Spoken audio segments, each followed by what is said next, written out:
Hello, good morning friends. I am Arpit and I am here with today's analysis, that is 14th of August. Now in this initiative which we have started in Vajirao and Reddy, we are covering the most important topics which are in news, and these important topics are important from prelims point of view as well as mains point of view. We tend to deliver them in a holistic manner so that holistic learning is there with you, because holistic learning is the demand of the present day examination. So let's begin today's analysis. The topics which we are going to cover today, there are three topics. The first is the debate around Article 370. Now Article 370, which was abrogated in 2019, and the Supreme Court has now admitted various applications who are challenging, or the petitioners are challenging the way Article 370 was removed from the Constitution or the way it was abrogated. That is the debate. Can it be abrogated, or was the way adopted by the central government at that time genuine, lawful, constitutional? These are the questions, and the debate around it is ongoing. We are covering this from this viewpoint also, that whatever comes with respect to this in the newspapers from now onwards, you are able to understand and comprehend. After watching today's video, you will definitely be able to. The second topic is a very, I would say, latest scheme, that is PM Usha, which stands for Uchchatar Shiksha Abhiyan, and this is targeting the higher education.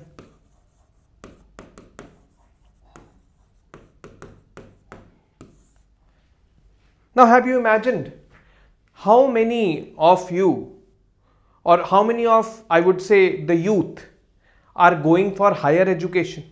I know you as aspirants of civil services, definitely minimum might be graduates, but how many of you, I meant how many of the youths are going for higher education, that is graduation level? Now according to a report last year, around 26 to 27% students in that age group only go for graduation. The rest do not go.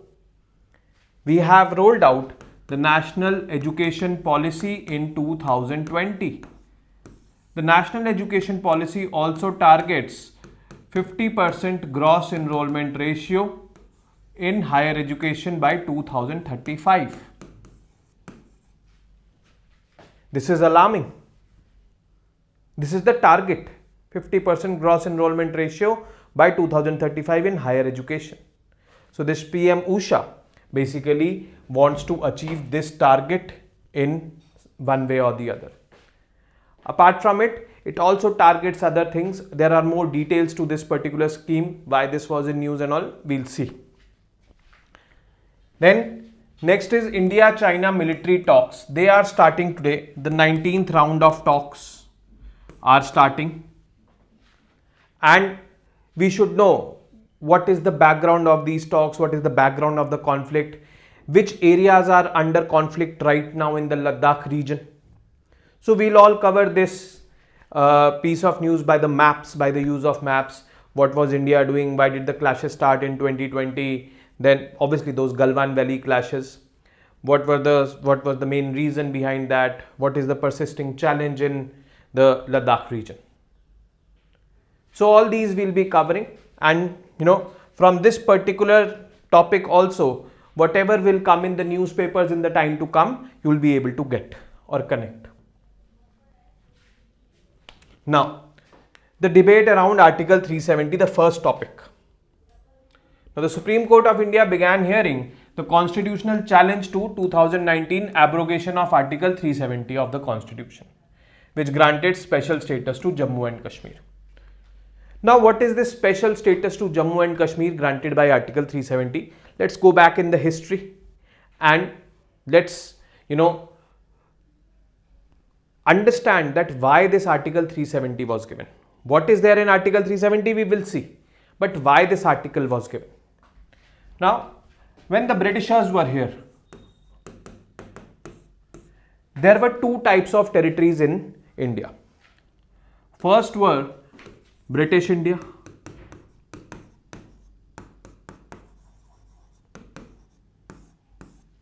which were directly under the control of the Britishers. United Provinces, Central Provinces, Madras, Bombay, Calcutta, Assam, directly under the control of Britishers. And the second type of category were princely states.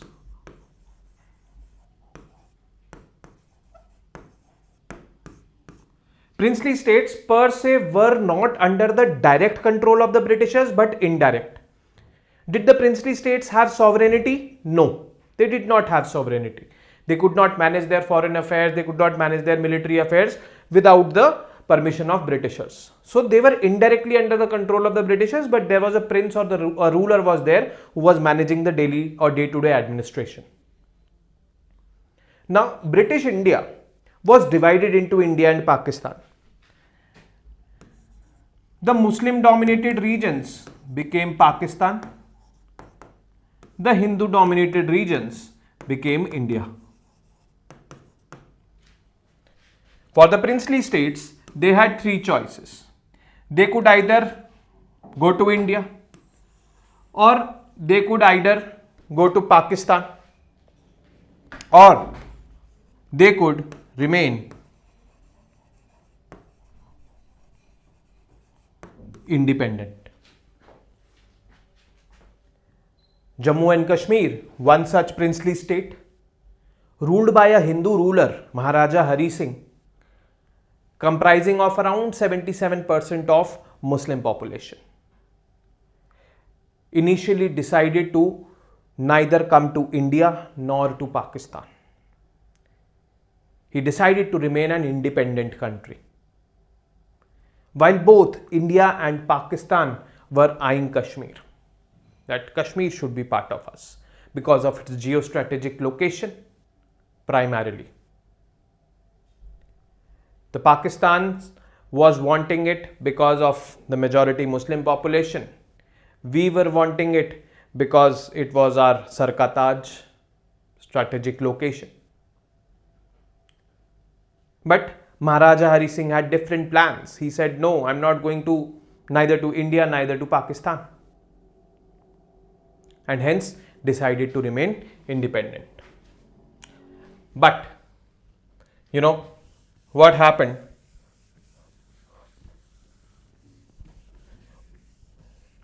Kashmir was attacked continuously by the northwestern border from Pakistan. From here, the Pakistanis attacked. Pakistani tribesmen, which were supported by the Pakistani army. Maharaja Hari Singh appealed to India. Lord Mountbatten was here present at that time, and Jawaharlal Nehru was the interim Prime Minister. Jawaharlal Nehru agreed to Maharaja Hari Singh's plea and sent the Indian army, but told Maharaja Hari Singh that you need to sign the Instrument of Accession, IOA. Instrument of Accession was that document that after signing which Jammu and Kashmir becomes a part of India, just like other princely states became part of India. You should know that there were around 500 to 550 princely states which became part of India by signing this Instrument of Accession. It was Sardar Vallabhbhai Patel who negotiated with these princely states and unified them into India. That is why the Statue of Unity on Sardar Vallabhbhai Patel's name. So that was the scenario with Instrument of Accession. Maharaja Hari Singh said, okay, I will sign the Instrument of Accession, but I need some special provisions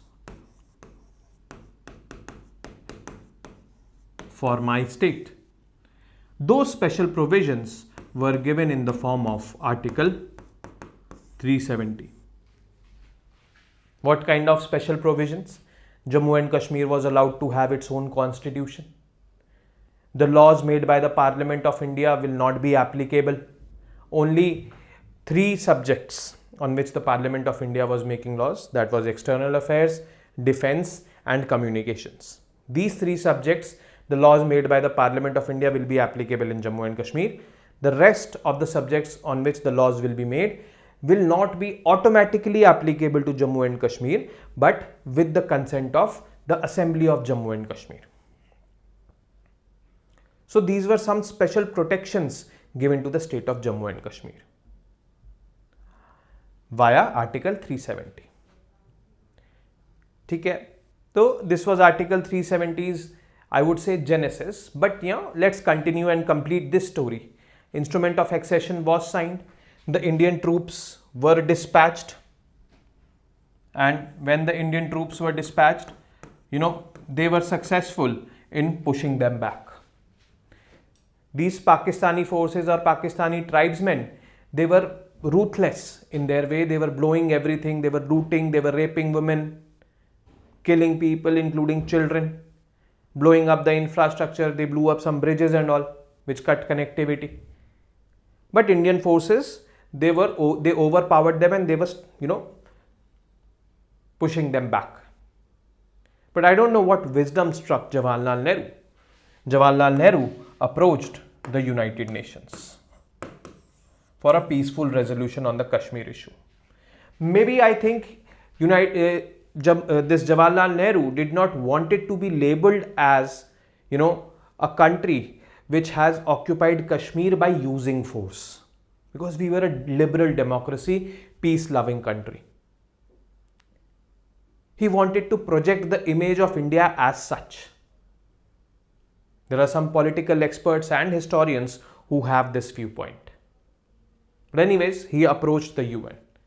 What did UN say? UN said ceasefire. Ceasefire simply means nobody fires, neither the Indian forces nor they. Everybody stays where you are. Means present positions everyone will hold. And the third point which United Nations said was plebiscite. Plebiscite simply means a vote in which a question will be asked to whom? The people of Jammu and Kashmir. You want to be with India, you want to be with Pakistan, or you want to be an independent country. But United Nations also said that for this plebiscite to happen, there are two conditions to be met. First condition is that these Pakistani forces which are here in this territory, they retract back.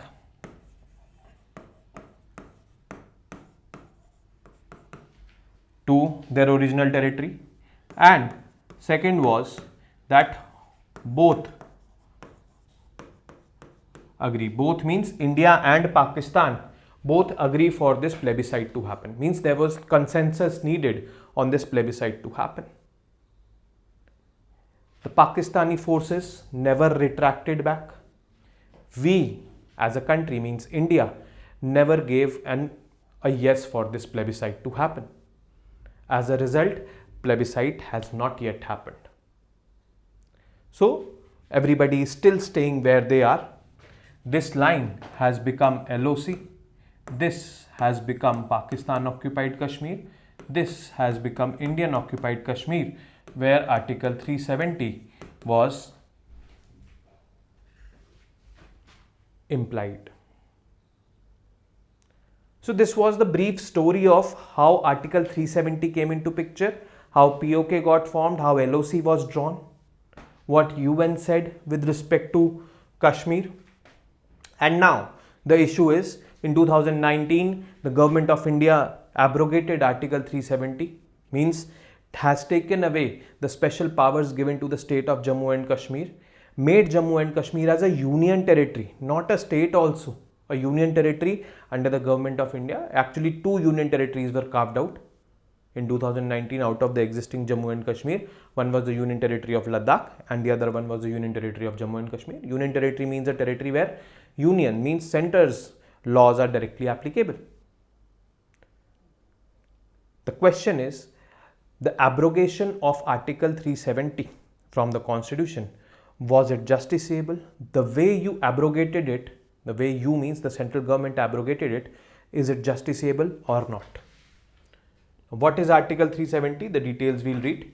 It is the first article of part 21 of the Constitution.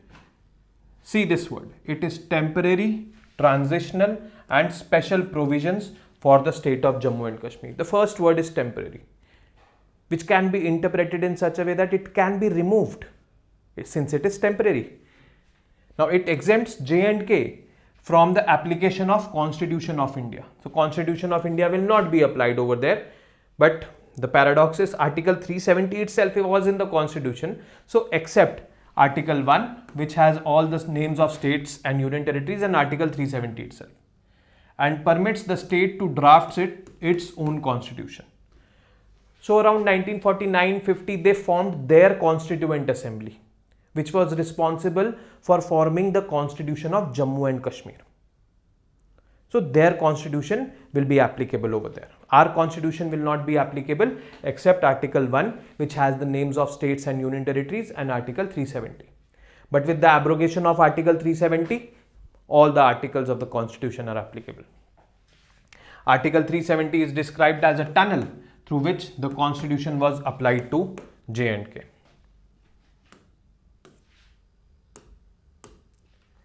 Now, it restricts the parliament's legislative powers in respect of J&K. The parliament's legislative powers are also restricted since the constitution is restricted, constitution is above the parliament. So, the laws made by the parliament are also restricted. And as I told you, that laws in three, I would say, dimensions. First is defense, external affairs and communications are only applicable to Jammu and Kashmir made by the parliament. The rest of the laws made by the parliament, they have to be, I would say, in consultation with the state government, or they should be in concurrence of the state government. It is mandatory.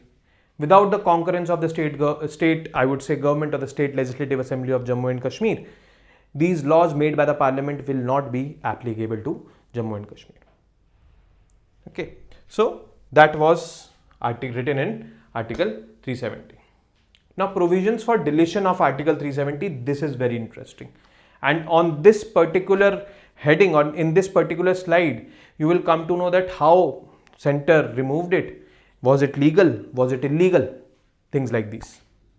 Now, provisions for deletion of Article 370. Article 373 permits deletion by presidential orders, means president can delete Article 370. But such an order, however, is to be preceded by concurrence of Jammu and Kashmir's Constituent Assembly. Now, this Constituent Assembly was formed in 1949-50 and was dissolved in 1957 because the constitution was made by them. Their job was done. So, Constituent Assembly was dissolved of Jammu and Kashmir in 1957. Now, President can pass an order with concurrence of the Constituent Assembly of Jammu and Kashmir, which dissolved in 1957 and does not exist. So, there is vacuum over here, first of all. Now, some experts, they say that President passed an order in 2019 but did not take any, I would say, concurrence, or did not take any, I would say, voice of the Jammu and Kashmir Assembly or people. Now, there is one view that it cannot be deleted anymore. Since this is not there, so President by itself cannot delete it. Other view is it can be deleted, but only with the concurrence of State Assembly. Because some believe that State Assembly has replaced the Constituent Assembly. So, the viewpoint of State Assembly should have been taken. But in the law, what it is written, that it can be removed by presidential order with the concurrence of the Constituent Assembly of Jammu and Kashmir, which dissolved in 1957. In 2019, the Constitution Order 2019 issued by the President issued an order, withdrew the special status of Jammu and Kashmir and extended all provisions of Indian Constitution to Jammu and Kashmir. J&K at that time was under President's rule. It is believed that the governor of J&K might have given this concurrence to the central government. The central government had two logics. First logic was, since this constituent assembly is not existing, so there's a vacuum, the president can take decisions. And how does the president take decision? On the aid and advice of Council of Ministers of the Centre. Finished. Article 370. Second is, since it was under president's rule, so it is under centre's rule. Now the president will be acting over there and state government is not existing over there. So the president can act on the aid and advice of Central Council of Ministers. So this is the logic and this is the major bone of contention. Experts are saying that, it is illegal, and I also heard one of the lawyers of the petitioners who have petitioned against the removal of Article 370, Kapil Sibal. He is also a noted Congress leader.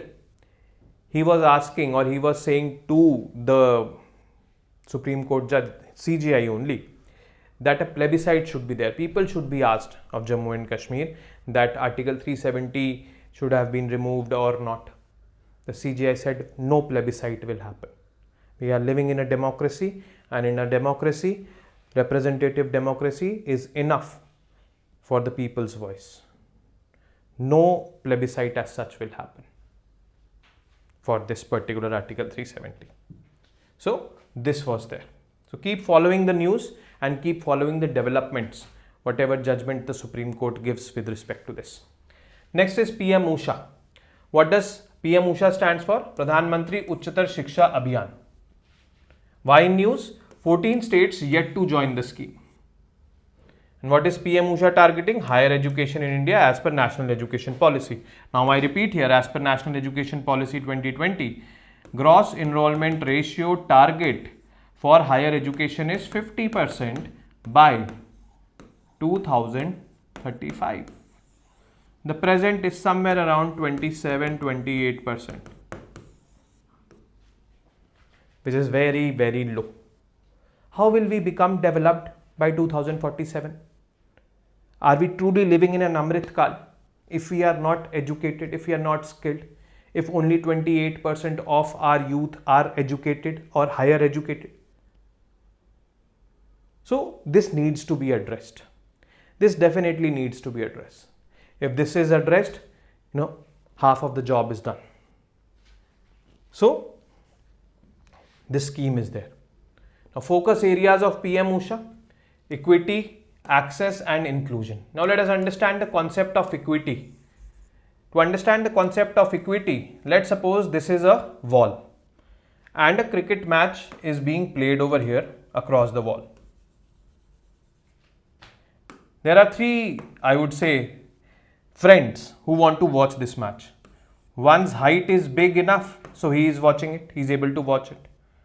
One's height is not so big enough, he is not able to watch it. One's height is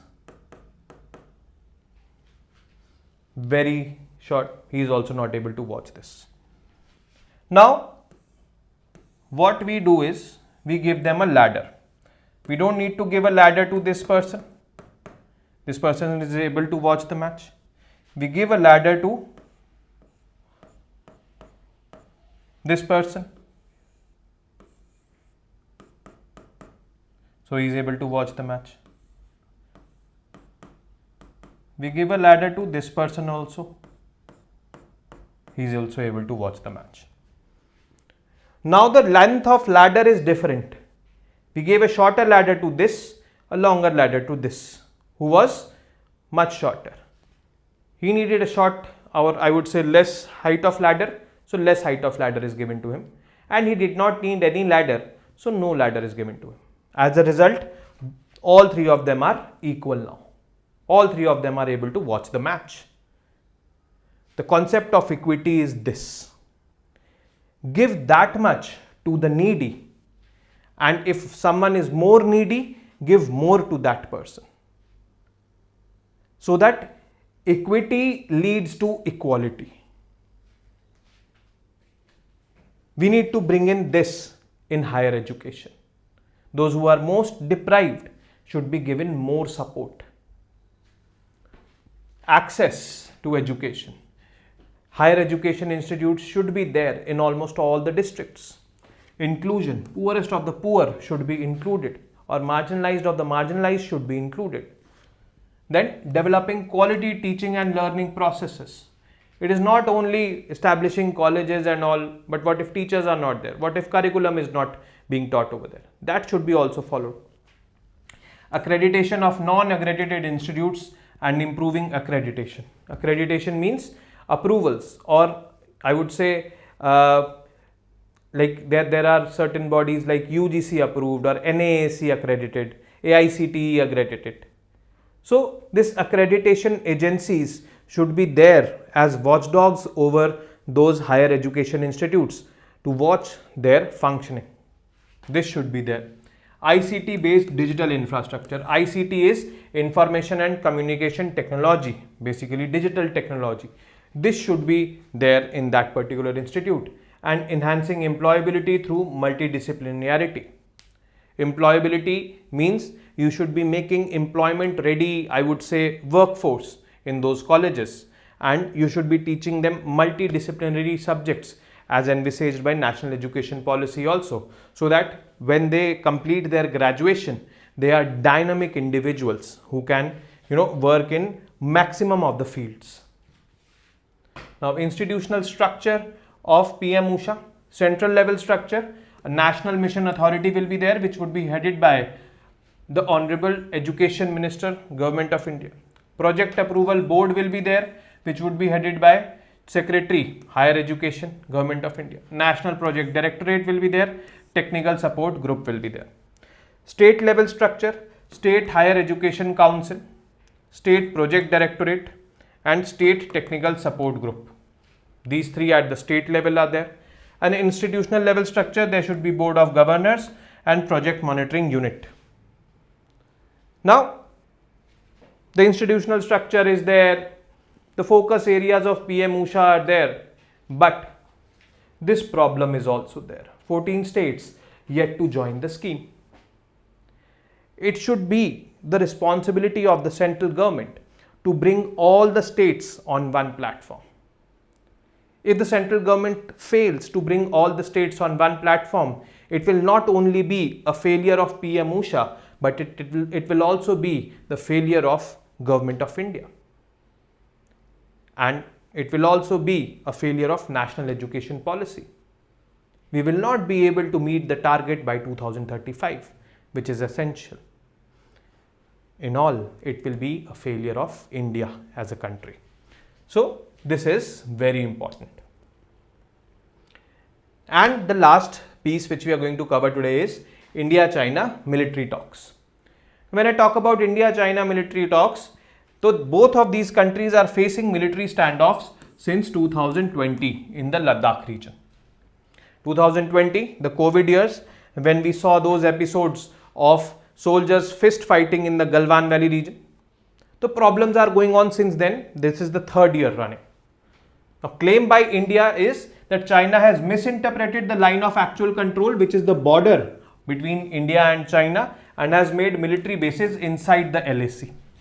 The present event, why this is in news, because 19th round of talks between corps commanders is going to happen. And the focus will be on disengagement from Depsang and Demchok, these two areas. Now, where is Depsang, where is Demchok, we will see a bit. But before that, let us go back to 2020, the background. The main issue why these clashes happened in 2020 was this construction of a road by India. There is a place called Darbuk. From Darbuk till Daulat Beg Oldie, India was constructing a road. And China did not like it at all. China does not want India to develop its border infrastructure, because it is one place where China has an edge over us. And not from now, since very long China has an edge over us due to this. The 1962 war we lost, but the main reason was this lack of border infrastructure. So, this we were constructing and they did those clashes. This is the Galwan Valley, this is the Hot Springs Gogra area, the Pangong Lake, the three places where clashes happened. India retaliated by banning Chinese apps in India like TikTok, PUBG and all. So this was there happening. Now 2022, India-China troops disengaged. Now since then only, after 2020 clashes, both the armies, or both, I would say, the military forces, they started engaging with each other and did multiple rounds of military talks. And presently the 19th round of military talks is starting today.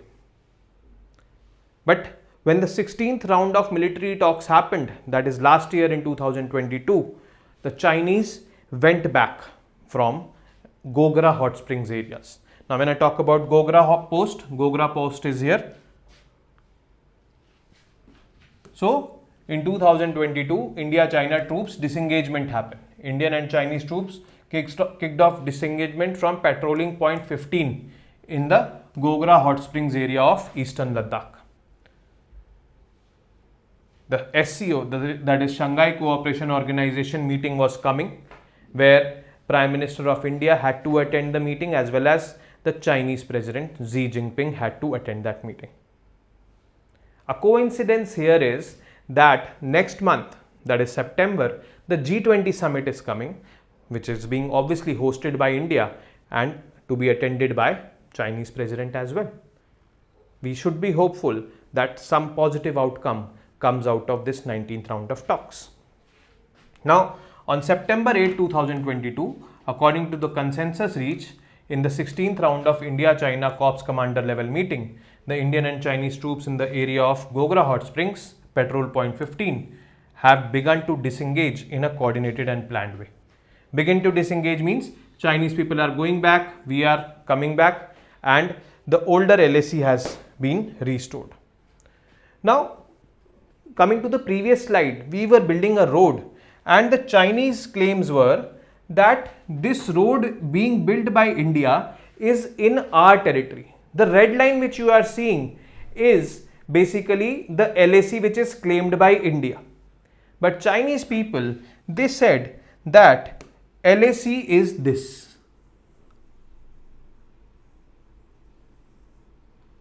Means inside of India. And you are constructing a road inside India. And that is why the clashes started. India said, no, we are doing it in our part. They said, no, you are doing it in our part. Now, persisting challenges in the Ladakh region. The big problem for India remains the major encroachment by PLA in the Depsang Bulge. Where is Depsang? Depsang is basically this red dot which you are seeing. A larger, I would say, picture of Depsang is this. This red line is the LAC. So this Patrol Point 10, 11, 12, 13, this is the Depsang Bulge. And here the Chinese have stationed themselves. The Indians also have stationed themselves over here. They are facing each other. This area has become contentious. Many military experts believe that this issue of Depsang can be resolved by political intervention at the highest level, means the Prime Minister and the President of China engaging with each other. But, this was the viewpoint last year, 2022, but in this year's 19th, meeting, which is starting today, let's be hopeful that this gets resolved, the Depsang Bulge and the Demchok region dispute. Demchok region is somewhere here, down. Okay. It gets resolved by, military intervention only. Let's be hopeful. India-China relations are not good presently, according to Minister of External Affairs of India. But according to the Chinese officials, the India-China relations are moving slowly and steadily. But we do not want them to be disturbed. We do not want them to be moving slowly and steadily. We want them to be moving, proliferantly, nicely, peacefully, and at a sturdy pace. Because, a friendly neighborhood is something which everyone desires. So that is it from today's class. See you with more such information tomorrow, and you can also mention in the comment section which kind of topics you are wanting me to cover. So that is all from now. Thank you. Bye bye. Jai Hind.